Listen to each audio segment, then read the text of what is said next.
La vipère heurtante, c'est un serpent de la famille des vipéridae et de la sous-famille des vipérinées. Et moi, ce que je veux vous montrer dans cette vidéo, c'est les deux exuvies qui sont dans le terrain. Sauf que le terrarium qui est ici, eh ben, il est bourré de vipères heurtantes. Et du coup, bah, avec Clément, on s'est dit que ce serait marrant de vous montrer un petit peu cette manipulation dans le refuge avec lequel on travaille.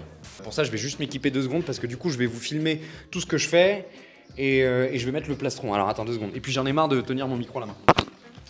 Alors, une paire de gants, mon crochet. Juste celui-là, merci, mon crochet. Les crochets club de golf, les meilleurs crochets du monde. Les vipères heurtantes, avant d'attaquer, donc Bitis arietans, ça veut dire qu'ils tapent très très fort. Donc il faut savoir qu'elles ont une vitesse d'attaque qui est extrêmement rapide et c'est en ça que ça en fait un serpent qui est très prisé des documentaires, notamment parce qu'elle représente sur tout le continent africain un réel problème de santé publique. Elle est responsable de beaucoup d'envenimation. Elle a un venin qui est très très puissant.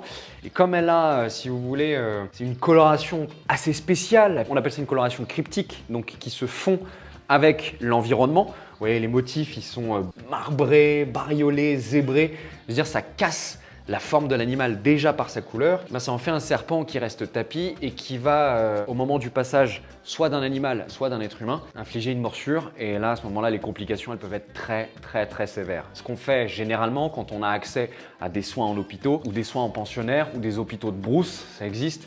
On va injecter un sérum antivenimeux. Généralement, ce qu'on injecte, c'est soit du vipère-fave, mais sur le continent africain, de mémoire, c'est le Favafrique. Pour tout ce qui est bitis, vipère, etc. Et donc on débute un traitement à base d'antivenin, mais sans négliger non plus tous les symptômes. Mais on n'est pas là pour faire une vidéo sur les envenimations de serpents. De toute façon, il y a une vidéo sur la Bitis arietans, donc la vipère heurtante qui est déjà en process. Au moment où vous voyez cette vidéo, peut-être qu'elle est déjà sortie. Attends, on ne sait pas, on verra. Et nous, on va se concentrer sur la mue parce qu'il y a beaucoup de choses à dire. Déjà là, en disant se concentrer sur la mue, j'ai fait une erreur. Et c'est ça la magie de cette vidéo. Et vous allez comprendre pourquoi.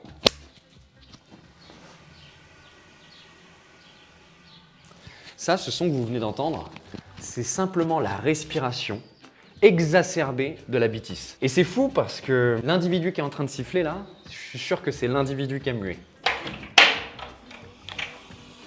Tu vois bien là? Alors je sais pas si vous voyez l'individu qui est ici, je vais quand même garder mes distances.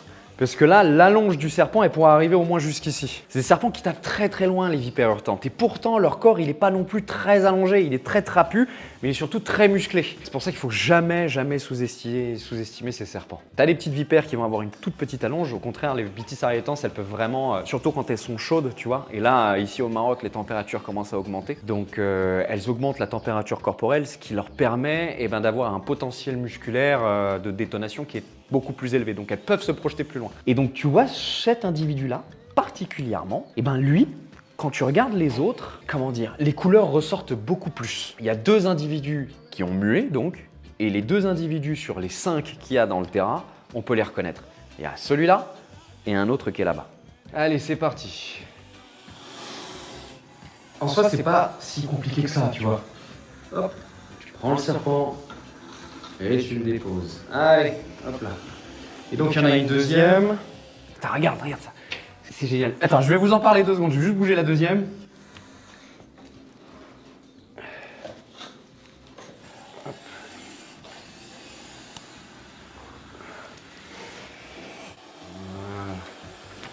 1, 2, 3, 4, 5. Super, top. Alors, il n'y a pas trop de reflets là?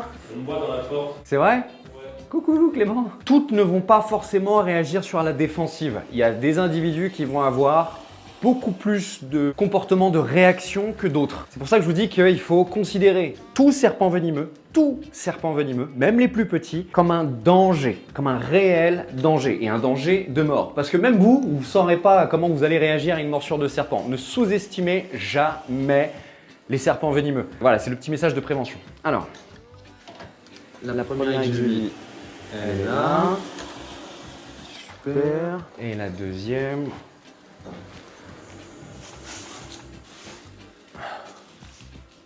Et la deuxième, elle est complète. Voilà. C'est bon, on peut dire. On peut laisser les vipères tranquilles. Alors, mesdames et messieurs, je vais me rapprocher pour se mettre dans la lumière. Niveau éclairage, t'es bon là? Ok, alors, mesdames et messieurs, si vous me voyez avec tout cet attirail, c'est parce que dedans j'ai tout mon matériel, mais j'ai aussi cette petite caméra Plastral qui me permet de vous faire toutes ces images que vous voyez là en temps réel. Alors, on fait tous l'erreur, et même moi je faisais l'erreur quand j'étais petit, mais ça, ce ne sont pas des mues. C'est ce qu'on appelle une exuvie. En gros, la mue, et ça je l'ai dit dans plein d'autres vidéos, c'est un processus. Quand on parle de l'adolescence, chez l'être humain par exemple, on dit « il a mué ». Eh bien c'est parce qu'il a traversé les étapes de changement. La mue, c'est un processus de changement. Et chez les serpents, un processus de changement d'enveloppe. Alors pourquoi? Et ça c'est la vraie question. Chez les mammifères, nous on va perdre les cellules épidermiques, les cellules de la peau progressivement, en continu. Okay, chez les reptiles, eh ben, leur peau, elle n'a pas la même plasticité, elle n'a pas la même souplesse. Donc toutes les cellules de la peau, y compris les écailles, donc l'ensemble des structures qui constituent le derme, comme les poils, les plumes et les écailles, eh ben, vont se renouveler en une seule fois. Et c'est pour ça que les serpents lézards ont besoin de muer. Alors attention, les serpents, contrairement aux lézards, ils vont pas muer de la même manière. Les lézards, ils vont surtout muer en fragmenté. Ça dépend encore une fois des espèces. Vous prenez les geckos, leur épiderme est très souple, il est très fin. Certains geckos vont muer en une seule fois. Mais sinon, les serpents, eux, vont muer en une chaussette. Et là, normalement, ça, si vous voyez bien, eh ben... ça, c'est simplement l'ouverture de la tête. On voit même les lunettes précornéennes. Regarde Clément. Tu vois ça, là, ces petits opercules, là? Tu les vois? Ça? Ouais, j'imagine, ouais. Les serpents n'ont pas de paupières. C'est ce qui les différencie des lézards. De certains lézards. Parce qu'il y a des geckos qui n'ont pas de paupières. Mais les serpents, tous les serpents, les ophidiens, n'ont pas de paupières. Pour protéger leur œil, ils ont ce qu'on appelle une lunette. Donc c'est une écaille transparente qui s'est transformée pour venir protéger l'œil en continu. Ça fonctionne de la même façon que certains geckos comme les Rhacodactylus ou les tarantes qui n'ont pas de paupières et qui pour se nettoyer, comme les Feldjuma, vont utiliser leur langue. Les serpents, eux, ils vont avoir donc aussi cette lunette. Et quand ils retirent leur exuvie, eh ben on va avoir cette lunette précornéenne qui va être apparente. Voilà, c'est typiquement ce qu'on voit là. C'est trop cool. Donc le serpent va retirer tout son épiderme. Alors, qu'est-ce que ça nous apprend? Qu'est-ce qu'une exuvie comme ça nous apprend? À quoi ça sert? Ça, je vous ai dit que ça servait à renouveler les cellules. Oui, comment et pourquoi? Pour changer de peau, pour muer, il faut imaginer qu'il va y avoir 2 couches de peau qui vont se superposer. Et entre les deux, il va y avoir un fluide, un liquide exuvial, un fluide lymphatique, donc constitué de cellules lymphatiques, qui va être enrichi en enzymes protéolytiques. Ce fluide-là, ce liquide exuvial, c'est ce qui va permettre le décollement de l'ancienne cuticule avec la nouvelle. Ça va vraiment se mettre entre les deux. Comme si là, tu avais ta peau et que... Ouais, non, de toute façon, je vais pas vous faire un dessin, je pense que vous savez, il n'y a pas besoin de faire des schémas normalement. Je vous dis qu'il y a une peau, en dessous d'une peau, et entre les deux, il y a 2 couches de peau. Et entre les 2 couches de peau, il y a du liquide. Dans ce liquide, il y a des enzymes protéolytiques et des cellules lymphocytaires. Voilà. Et ça, ce fluide-là, il permet le décollement des 2 peaux. Je pense que c'est clair. Je pense que c'est très clair. Pendant cette phase-là, qui peut durer plusieurs jours comme plusieurs semaines, ça dépend des espèces, c'est là que vous allez observer votre serpent. On appelle ça cette phase avec des yeux bleus. Non, votre serpent ne va pas changer de pigmentation. C'est juste que le liquide, il va colorer votre serpent. Il va opacifier la couleur et donc il va le ternir un petit peu. Donc votre serpent, il va avoir ce liquide apparent dans la lunette précornéenne. Et comme forcément c'est un peu plus opaque, on dit que le serpent a les yeux bleus. Ce qui n'est pas vraiment vrai, mais il a les yeux plus opaques. Ensuite, après cette phase-là, il y a une phase de réabsorption de ce fluide. C'est-à-dire que la nouvelle peau, la nouvelle enveloppe, va absorber le liquide exuvial. Et c'est là, à ce moment-là, eh ben, que le serpent va pouvoir s'extirper. C'est pour ça qu'avant la mue, et pour ceux et celles qui se posaient la question, juste avant, vous observez toujours cette phase où votre serpent, juste avant de muer, la veille, il est splendide, il est magnifique, il a ses belles couleurs. C'est pour ça, c'est juste pour ça. Enfin juste, c'est génial, mais au moins vous savez maintenant. Alors maintenant on peut s'interroger à qu'est-ce que les écailles? Surtout sur une exuvie comme ça d'un vipéridé. Les exuvies de vipéridés, elles sont assez particulières parce qu'elles sont très en relief. C'est très beau, moi j'adore, personnellement. Je vais prendre sur l'autre, parce que celle-ci... Je sais pas, tu veux les garder ou pas? Ou je peux la casser celle-là? Ok. Pour AMDE. Pour AMDE, de toute façon. Un ciseau, t'as pas un ciseau? Attends. Ok. Alors... faire ça propre parce que c'est tellement fragile et en plus ça fait 2-3 jours qu'elles sont là. Quand est-ce qu'elles ont mué? On voulait impérativement laisser les mues dedans jusqu'à ce qu'on vous fasse la vidéo parce qu'on s'est dit que c'était cool. Et forcément, quand elle mue, la nouvelle exuvie est toute molle, toute liquide, elle est belle, hein. Vraiment, c'est super cool. Mais dans un terrain comme ça, de type xérophile, donc sec, eh ben, ça s'assèche très très vite. Les écailles, elles sont constituées de bêta-kératine. Contrairement aux mammifères, où c'est plutôt de l'alpha-kératine, ça pareil, on a fait une vidéo dessus qu'on vous invite à aller voir. Et donc ce sont des structures de la peau qui sont créées donc dans le derme et qui va recouvrir, plus ou moins, ça dépend, l'ensemble du corps des reptiles. Surtout pour les écailles reptiliennes. Là, on ne parle pas du tout d'écailles de poisson. Même si poisson, ça ne veut plus rien dire. Mais vous m'avez compris. Et sur les écailles des vipéridés, on peut observer ce qu'on va appeler des carènes. Un carénage. Elles ont les écailles carénées. Chez les vipéridés, je précise chez les vipéridés, c'est très important, vous allez comprendre pourquoi. Les écailles dorsales, latérales au niveau donc des flancs, etc., caudales, elles vont toutes être carénées à l'exception des écailles ventrales. Quand vous regardez les écailles ventrales, elles sont lisses et plates. Elles sont en forme de fente. Et donc elles servent surtout à la locomotion. Les vipéridés ne sont pas des serpents qui sont très rapides, mais par contre les écailles ventrales, ils savent s'en servir. Ça veut rien dire. Elles sont plates pour favoriser la locomotion, tout simplement. Et la question qu'on est en droit de se poser, c'est pourquoi un tel carénage? Sachant que chez les vipéridés, eh ben, il y a des espèces qui vont avoir un carénage excessif, notamment chez le genre Atheris, avec l'Atheris ispida par exemple. Vous voyez les écailles, surtout les écailles temporales, pariétales, les écailles de la tête, donc céphaliques, elles sont disproportionnées, c'est splendide. À quoi ça sert d'avoir une crête longitudinale comme ça sur une écaille et de ne pas avoir des écailles parfaitement lisses sur l'ensemble du corps? Qu'est-ce qui se passe chez un serpent qui est pourvu d'écailles lisses? Prenez les Xenopeltis unicolores par exemple, ou prenez même juste simplement une couleuvre de type Pantherophis. Qu'est-ce qui se passe quand vous les mettez à la lumière?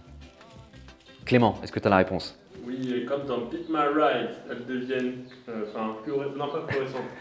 Attends. Toi, j'ai une belle W, elle est noire, Ouais. avec la lumière, elle devient violet. Exactement, c'est ce qu'on appelle Iridescent. Ah, ça c'est mon gars, ça c'est mon gars sûr, exactement.